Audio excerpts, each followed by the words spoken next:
मुझे कई बार अलीगढ़ के लोगों से मिलने का अवसर मिलाया है। पिछली बार जब मैं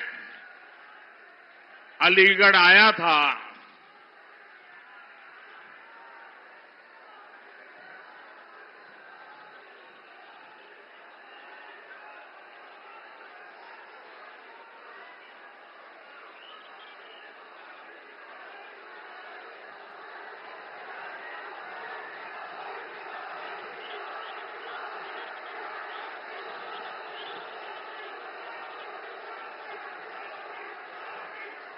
आपका मन भर जाए फिर मैं बोलना शुरू करूं।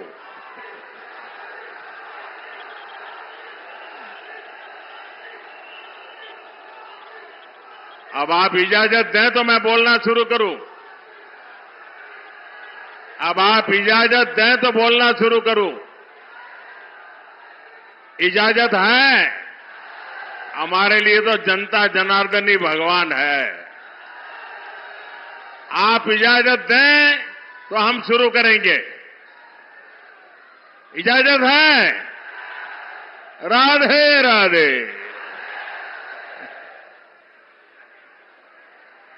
मैं पहले भी अलीगढ़ आया हूं और पिछली बार जब मैं अलीगढ़ आया था तब मैंने आप सबको अनुरोध किया था कि सपा और कांग्रेस के परिवारवाद, भ्रष्टाचार और तुष्टीकरण की फैक्ट्री में ताला लगा दीजिए। याद है ना? और आपने ऐसा मजबूत ताला लगाया, ऐसा मजबूत ताला लगाया कि दोनों शहजादों को आज तक इसकी चाबी नहीं मिल रही।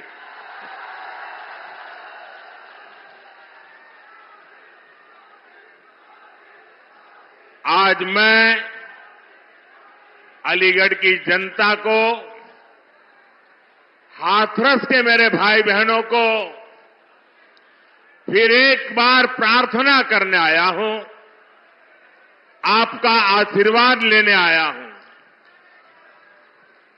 और मेरी आपसे प्रार्थना यह है कि अच्छे भविष्य की,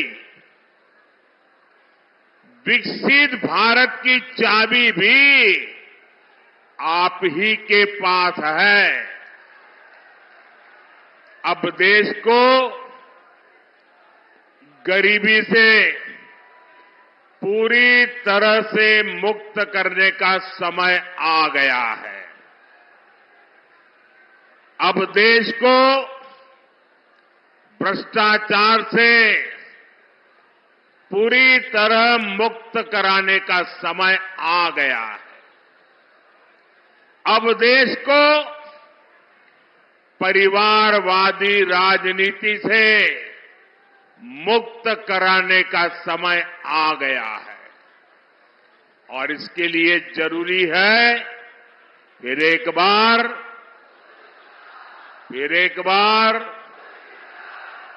बार साथियों, इस बार अलीगढ़ में 26 अप्रैल को और हाथरस में 7 मई को मतदान है। आपको अलीगढ़ से मेरे छोटे भाई सतीश गौतम जी को और हाथरस से मेरे अनन्य साथी अनूप वाल्मीकि जी को भारी मतों से जिताना। और इसके लिए मुझे आपके आशीर्वाद चाहिए। और आप भले यहां वोट हमारे सतीश जी को देंगे होंगे या अनूप जी को देते होंगे, लेकिन ये पक्का मानिए, जब कमल के निशान पर बटन दबाएंगे ना, तो मोदी को सीधा आपका वोट मिल जाएगा। तो मैं ये वोट मोदी के लिए मांगने के लिए आया हूं। आपका आशीर्वाद मिलेगा, आपका आशीर्वाद मिलेगा, भरपूर मिलेगा। अच्छा, हमें एक और बात भी याद रखनी होगी।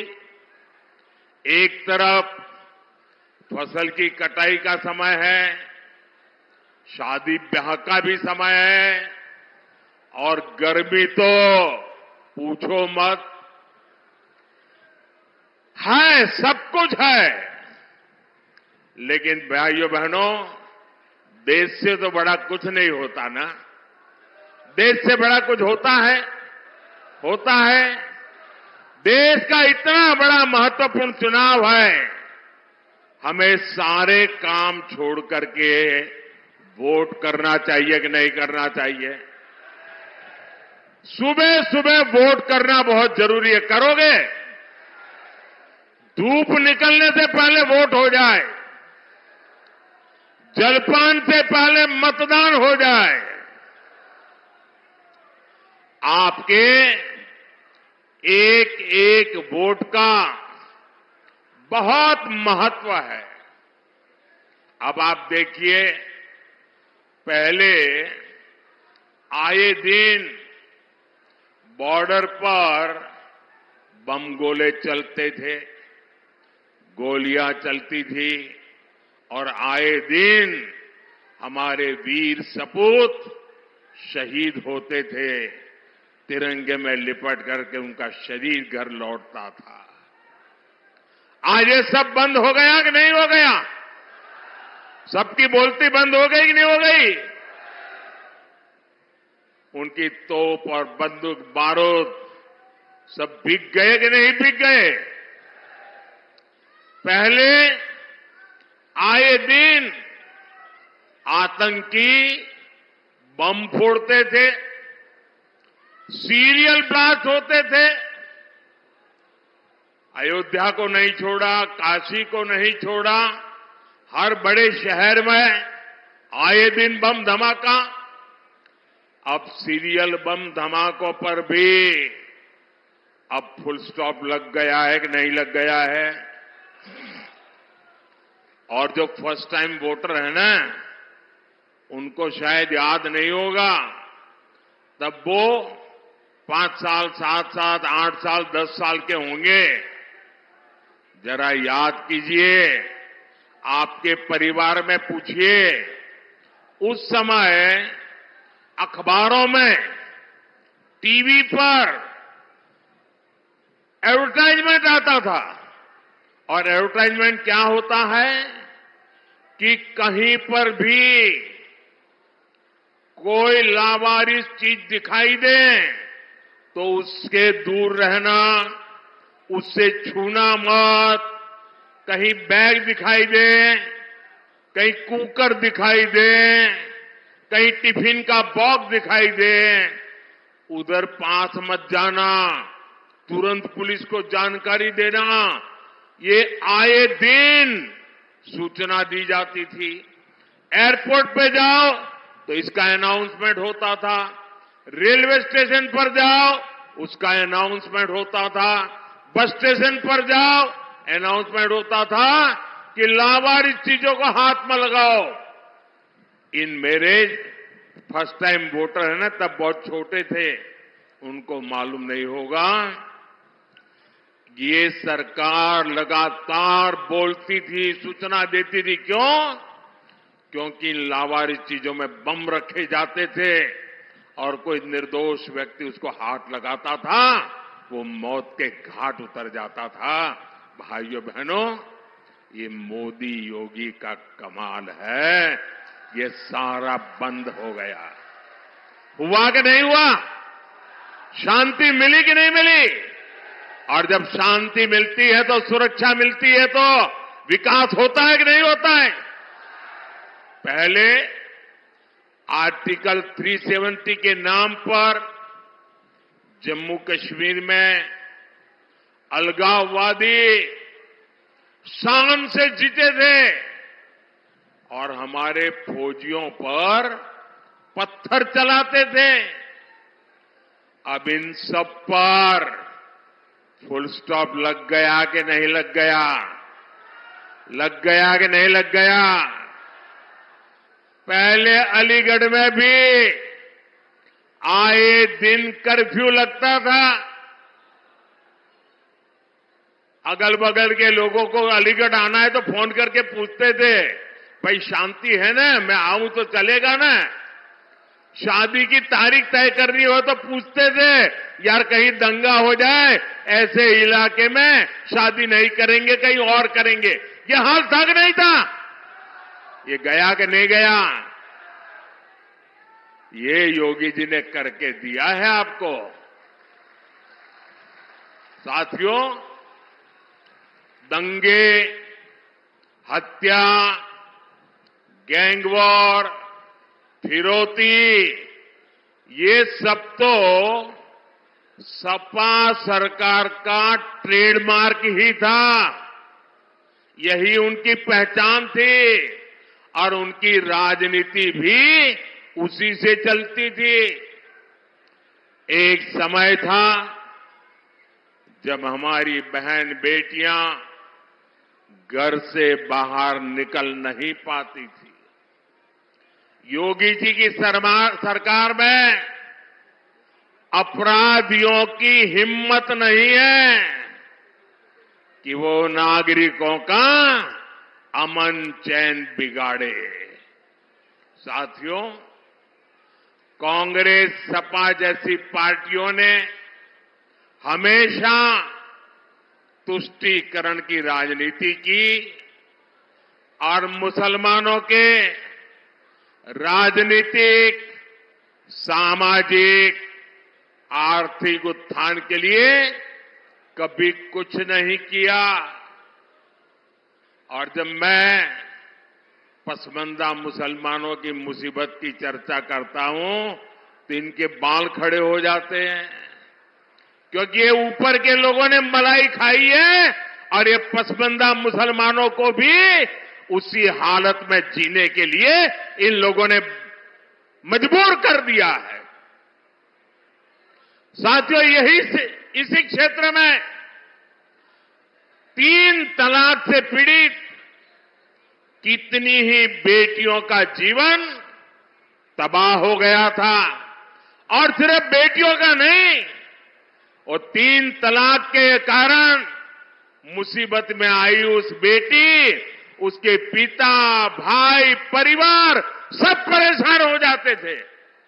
अब मोदी ने 3 तलाक के खिलाफ कानून बनाकर उनका जीवन भी सुरक्षित किया है।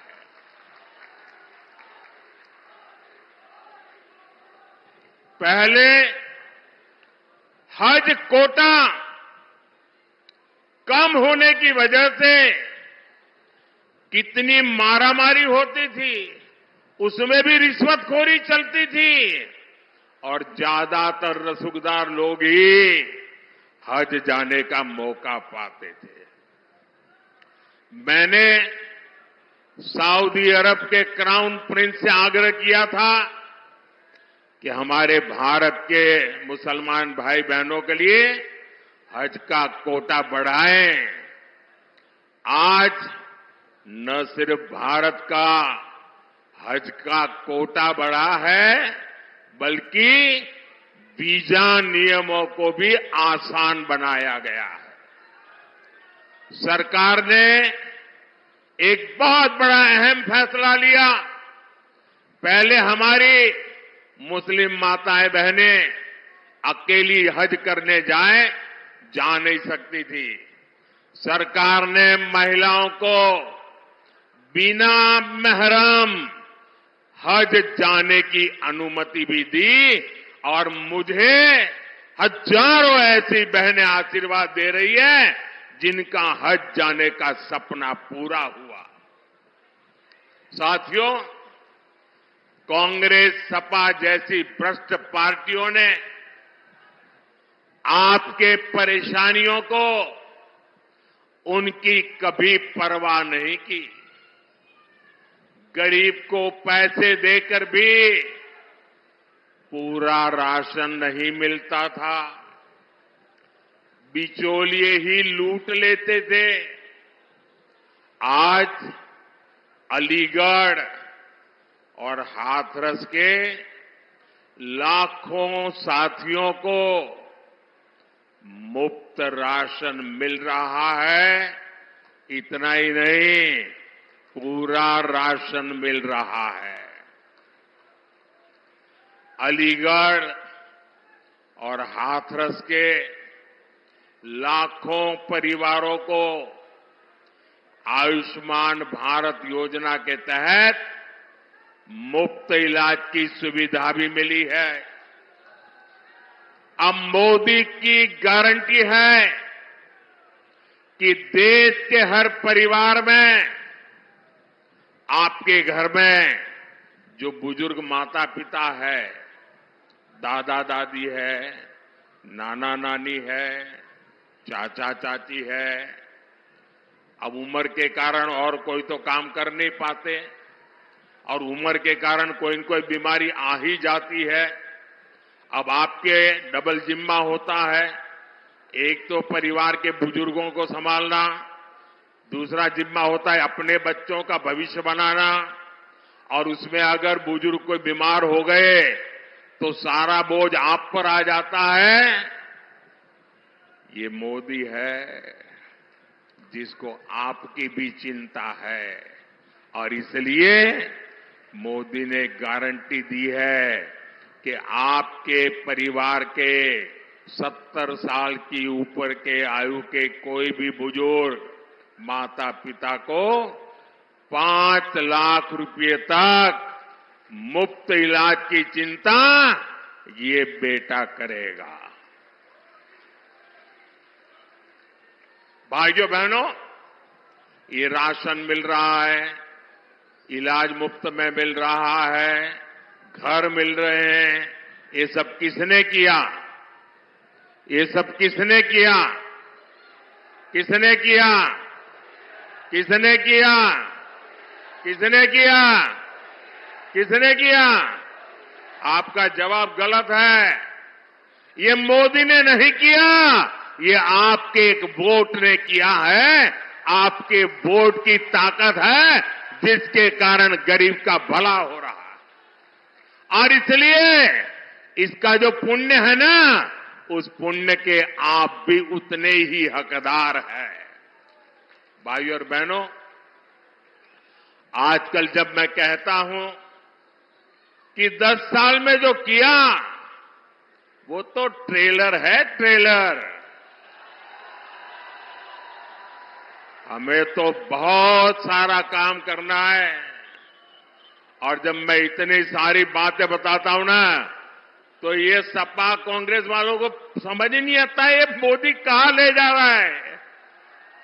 बोले पहले तो हम तू मैं राजनीति करते थे, अब मोदी इतनी बड़ी दुनिया की तरफ देश को ले जा रहा है, वो मोदी के साथ कदम ही नहीं मिला पा रहे। अभी क्षेत्र में देखिए, अलीगढ़ में हवाई अड्डा बन गया, पड़ोस में जेवर में इंटरनेशनल एयरपोर्ट बन रहा है, गाजियाबाद अलीगढ़ नेशनल हाईवे बन गया, अलीगढ़ कानपुर नेशनल हाईवे बन गया, हाथरस भी मथुरा बरेली एक्सप्रेसवे से जुड़ रहा है। अलीगढ़ और हाथरस दोनों रेलवे स्टेशन आधुनिक बनाए जा रहे हैं। ये एएमयू तो थी यहां, अब राजा महेंद्र प्रताप यूनिवर्सिटी का भी निर्माण पूरा होने वाला है। ऐसे ढेर सारे काम इस क्षेत्र में हुए हैं।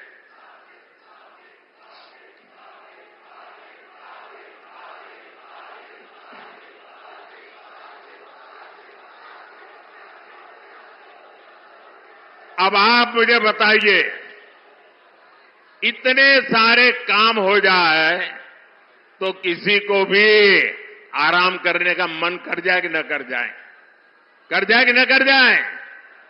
लेकिन ये मोदी है, आपके लिए जीता है, वो रुकना जानता नहीं है। और इसलिए क्योंकि मैंने तय किया है, आपका सपना ही मेरा संकल्प है। मेरा पल पल आपके नाम है। मेरा पल पल देश के नाम है। 24/7 फॉर 2047। न मोदी रुकने वाला है, न मोदी थकने वाला है, और न मोदी मौज करने के लिए पैदा हुआ है। मोदी मेहनत के लिए पैदा हुआ है। वो आपके भविष्य के लिए, आपके बच्चों के भविष्य के लिए मेहनत करने में कोई कमी नहीं रखूंगा। साथियों, ये इंडी गठबंधन वाले इतनी निराशा में डूबे लोग हैं कि भविष्य की ओर देखने के लिए हौसला ही नहीं रहा। ये कहते हैं कि मोदी विकसित भारत की बात क्यों करता है। ये कहते हैं मोदी भारत को तीसरी बड़ी आर्थिक ताकत बनाने की बात क्यों करता है। ये लोग अपने परिवार और सत्ता के लोभ के अलावा कुछ नहीं करते और जनता से छलावा करते रहते। साथियों, कांग्रेस और इंडी गठबंधन के एक और खतरनाक इरादे से मैं आज देश के लोगों को, अलीगढ़ के लोगों को आगाह कर रहा हूं। मैं देशवासियों को आगाह करना चाहता हूं। कांग्रेस और इंडी गठबंधन की नजर अब आपकी कमाई पर है, आपकी संपत्ति पर है। कांग्रेस के शहजादे का कहना है कि उनकी सरकार आई तो कौन कितना कमाता है, किसके पास कितनी प्रॉपर्टी है, किसके पास कितना धन है, किसके पास कितने मकान है, उसकी जांच कराएंगे। इतना ही नहीं, वो आगे कहते हैं कि ये जो संपत्ति है उनको सरकार अपने कब्जे में लेकर उसको सबको बांट देगी। ये कहते हैं, ये मैनिफेस्टो उनका कह रहा है।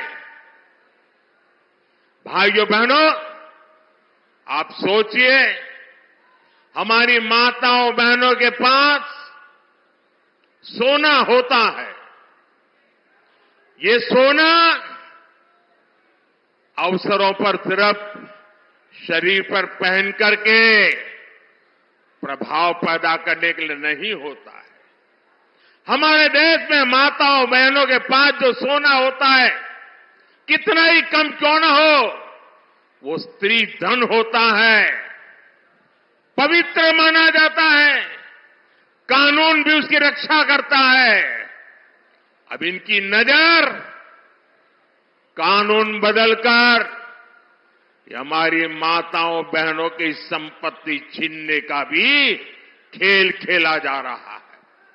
उनका मंगलसूत्र, उस पर उन लोगों की नजर है। माताओं बहनों का सोना चुराने का इरादा।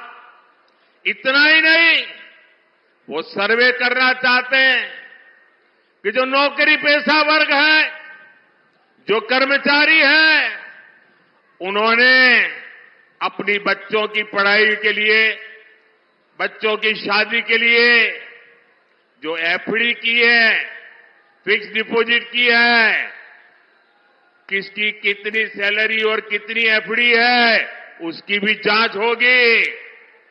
किसके पास एक वाहन है, किसके पास 2 वाहन है, उसकी भी जांच होगी। यानी किसके पास कितनी जमीन है, उसकी भी जांच होगी। व्हीकल कितने हैं, उसकी जांच होगी। कांग्रेस इसका सर्वे कराएगी और फिर कांग्रेस कब्जा करेगी। सरकार के नाम पर कब्जा करके आपकी संपत्ति को छीन करके बांटने की बात कर रही है। कांग्रेस यहां तक जाएगी, अगर आपका गांव में पुराना पैतृक घर है, बच्चों के भविष्य के लिए आपने शहर में मानो छोटा फ्लैट ले लिया, और अगर पता चला कि आपका गांव में भी एक घर है, तो 2 में से 1 छीन लेंगे कि आपको 2 की जरूरत नहीं है, जिसको नहीं उसको दे देंगे। कांग्रेस के लोग कहेंगे कि आपके पास गांव में एक घर तो पहले से ही है। ये माओवादी सोच है, ये कम्युनिस्टों की सोच है। ऐसा करके कितने ही देशों को वो पहले बर्बाद कर चुके हैं। अब यही नीति ये कांग्रेस पार्टी और इंडिया अलायंस भारत में लागू करना चाहती है। आपकी मेहनत की कमाई, आपकी संपत्ति पर कांग्रेस अपना पंजा मारना चाहती है। आपका स्त्री धन लूटना चाहती है। माताओं बहनों का मंगलसूत्र अब सलामत नहीं रहेगा, ये कांग्रेस ने कहा है। इन परिवारवादी लोगों ने देश के लोगों को लूटकर अपना इतना साम्राज्य बना लिया है। आज तक इन्होंने अपनी अकूट संपत्ति से देश के किसी गरीब को कुछ नहीं दिया। अब इनकी नजर देश के लोगों की संपत्ति पर पड़ गई है। साथियों, जनता के धन को लूटना, देश की संपत्ति को लूटने कांग्रेस अपना जन्मसिद्ध अधिकार समझती है। आपको याद होगा, देश आजाद हुआ तब से सेना की हर खरीद में घोटाले करने वाली कांग्रेस कभी भी यहां डिफेंस कॉरिडोर नहीं बनवा सकती। बीजेपी की वजह से अब हमारा यूपी आत्मनिर्भर भारत, आत्मनिर्भर सेना का बहुत बड़ा हब बनने जा रहा है। और जो लोग योगी जी की पहचान सिर्फ बुलडोजर से करते रहते हैं, मैं उनकी जरा आंखें खोलना चाहता हूं, उनकी आंखें खोलना चाहता हूं। उत्तर प्रदेश में आजादी के बाद जितना औद्योगिक विकास नहीं हुआ, वो अकेले योगी जी के कालखंड में हुआ है। 1 डिस्ट्रिक्ट 1 प्रोडक्ट का उनका मिशन आज पूरे देश में नई इज्जत बना रहा है। आपने सिर्फ बुलडोजर की बातें कही, अगर विकास को नई ऊंचाइयों पर कोई ले गया है तो योगी जी की सरकार ले गई है। और काशी के सांसद के नाते, मैं उत्तर प्रदेश का सांसद हूं, ये मेरे भी माननीय मुख्यमंत्री है, मैं गर्व अनुभव करता हूं कि मेरे पास ऐसे साथी हैं।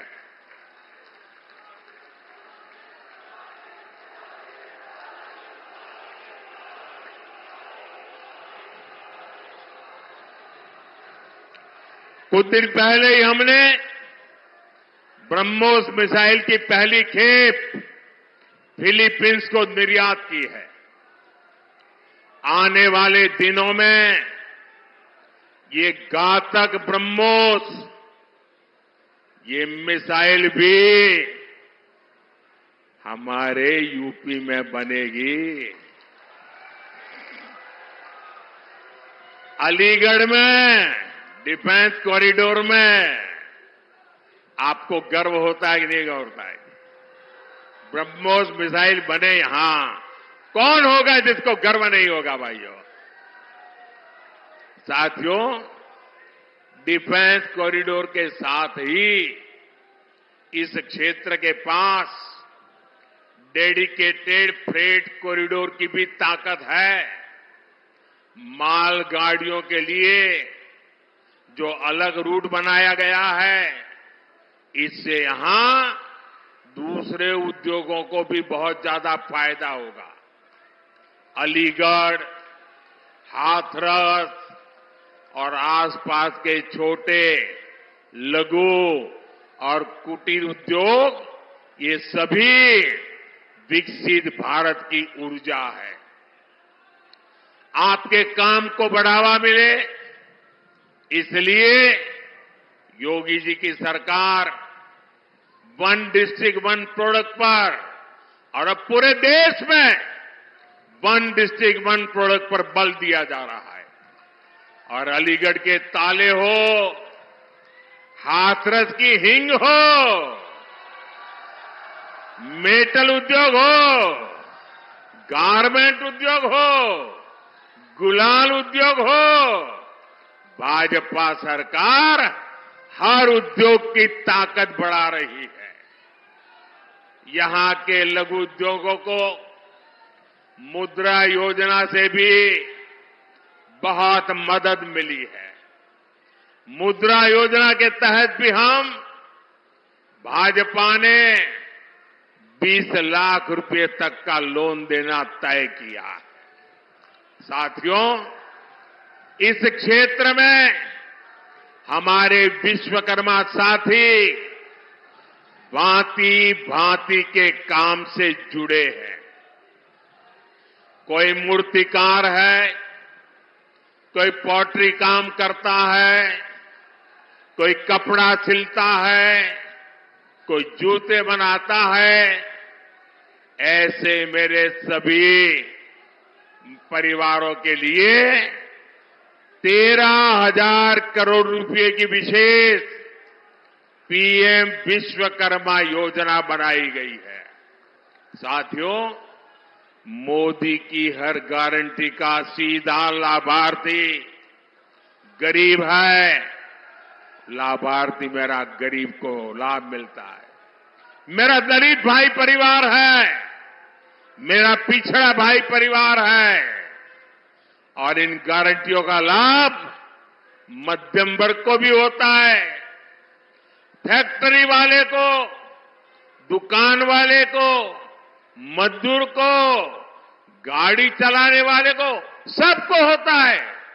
अब जैसे अलीगढ़ और हाथरस में गरीबों के 40,000 से ज्यादा पक्के घर बन चुके हैं। इन घरों को बनाने के लिए जो सामान लगता है, वो तो यहां के कारखानों से, यहां की दुकानों से ही जाता है। यानी गरीब को घर मिला और बाकियों को उससे काम मिला। और अब तो मोदी ने 3 करोड़ नए घर बनाने की गारंटी दी है। और घर बनेगा तो सीमेंट लगेगा, ईंट लगेगी, टाइल भी लगेगी, दूसरा हार्डवेयर भी लगेगा।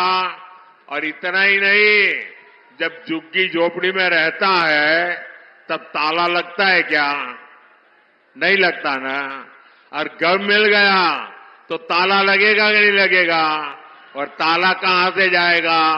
ताला अलीगढ़ से जाएगा। आप कल्पना कीजिए, कितने ही गरीबों का जीवन सुधरेगा, कितना कारोबार बढ़ेगा। भाइयों और बहनों, इस क्षेत्र को गंगा और यमुना दोनों का आशीर्वाद प्राप्त है। यहां खेती, किसानों को ताकत कैसे मिले, गन्ना किसानों की ताकत कैसे बढ़े, इसके लिए भाजपा लगातार काम कर रही है। हमने पीएम किसान सम्मान निधि के तहत अभी तक करीब 3 लाख करोड़ रुपए किसानों के खाते में भेजे हैं। अब हमने सहकारी क्षेत्र में अनाज भंडारण की सबसे बड़ी योजना शुरू की है। बीजेपी ने अपने मैनिफेस्टो में भी कहा है कि हम आलू, टमाटर, प्याज इन किसानों के लिए विशेष स्टोरेज क्लस्टर बनाएंगे। इसका बहुत अधिक लाभ अलीगढ़ और हाथरस के किसानों को होगा। साथियों, ये क्षेत्र ब्रज की देहरी है, 84 कोस परिक्रमा की धरती है। यहां खैरेश्वर महादेव और 9 देवी सिद्धपीठ जैसे आस्था स्थल है। यहां तीर्थ यात्रा और पर्यटन के लिए अद्भुत संभावनाएं हैं। और इस धरती ने कल्याण सिंह जी, बाबूजी जिनको हम कहते थे, और अशोक सिंघल जी ऐसे नर रत्नों को देश को दिया है। ये हम सभी के लिए कितने गर्व की बात है कि 500 साल बाद भव्य राम मंदिर हम देख रहे हैं।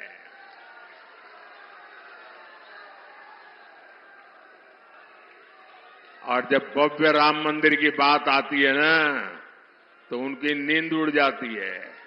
उनको लगता है कि ये 70 साल तक हम रोक करके बैठे थे, ये मोदी क्या आ गया, इतने साल में ही कोर्ट से जजमेंट भी आ गया, मंदिर भी बनना शुरू हो गया, मंदिर बन भी गया, प्राण प्रतिष्ठा भी हो गई, रोज लाखों लोग आने भी लग गए।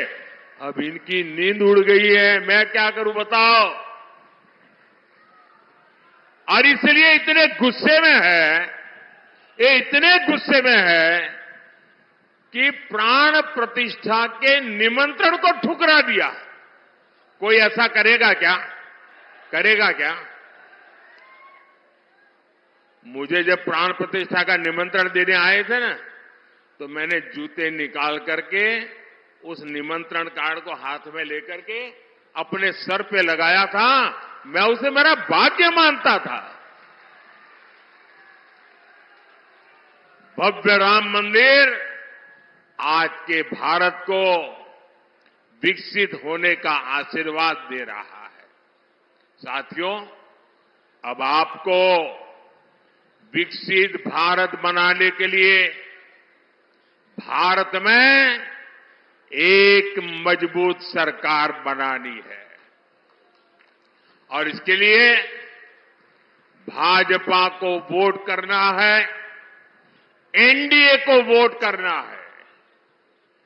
मेरा आपसे अनुरोध है कि आप घर घर जाइए, सभी मतदाताओं जो जाकर के इन सारे विषय घर में बैठ करके बताइए और उनसे वादा करिए कि छुट्टी हो, शादी हो, कुछ भी हो, लेकिन वोट करने जाएंगे। उनसे वादा करिए, पक्का करिए। और दूसरा काम, जब मतदान होना तो उत्सव मनाइए अपने पोलिंग बूथ में।